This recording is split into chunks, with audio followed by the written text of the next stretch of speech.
government कलेजाव फरायनाय जारौरौ गावदां मोदाम फबलायनाय मोथो मोथो मोजां मोनबाय आं खानाय खफायाव बिबार थुनायखो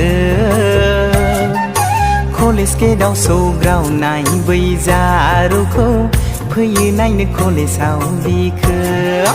गभार्नमेन्ट कलेजाव फरायनाय जारौरौ गावदां मोदाम फबलायनाय मोथो मोथो मोजां मोनबाय आं खानाय खफायाव बिबार थुनायखो कलेज गेटआव सौग्रावनाय सुखुजों बुंफबदों गोरबोआ